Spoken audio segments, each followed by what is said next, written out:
Welcome back to another video. Today we're gonna unbox my new gadget around the house, the Philips handheld steamer.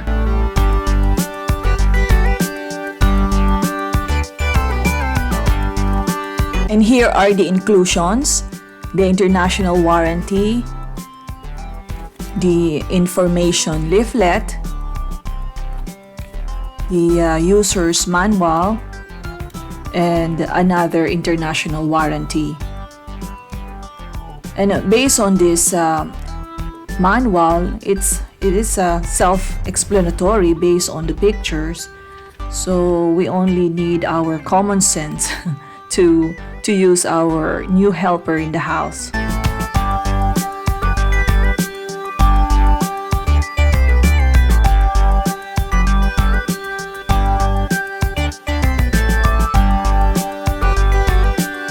Do not put any perfume to the mixture or any chemical agent, because the appliance is suitable only to be used with tap water. However, if you live in an area with hard water, it recommends that you mix an equal amount of tap water with distilled or demineralized water. This will prevent fast scale buildup and prolong the lifetime of the appliance, although it has a 5 years warranty.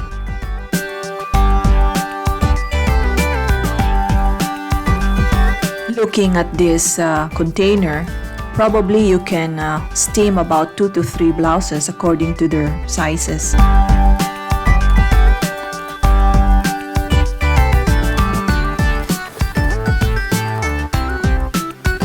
I like the color, but I prefer black.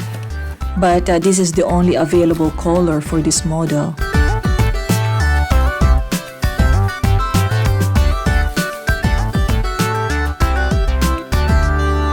I like the configuration, very handy and easy to assemble.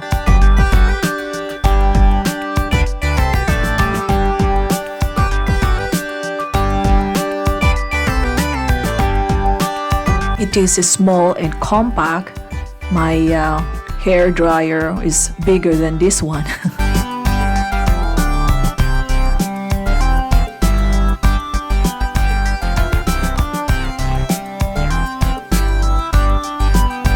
Now we're gonna try how this thing works.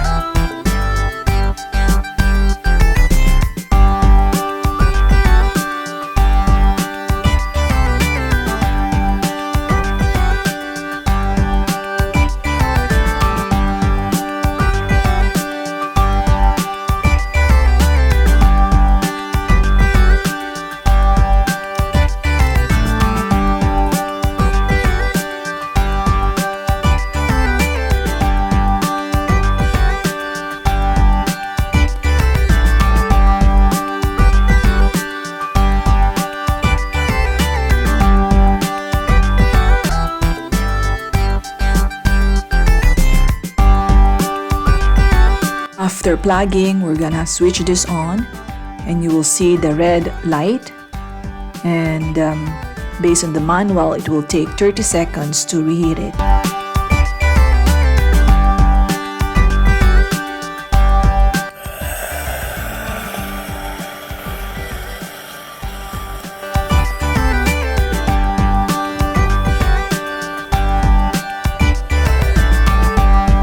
And these are the way how to use it.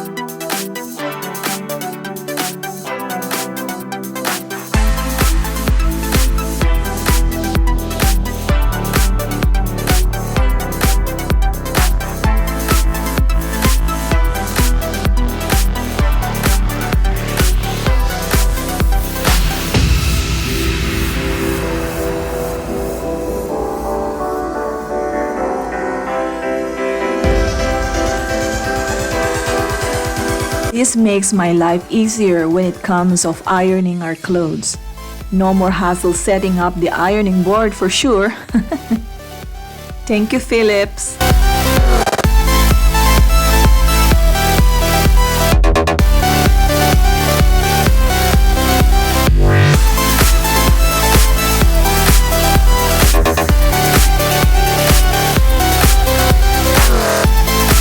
The other benefits of having a handheld steamer is you can easily travel with it. No worries if your hotel room has no iron because you get one for yourself. Very, very nice.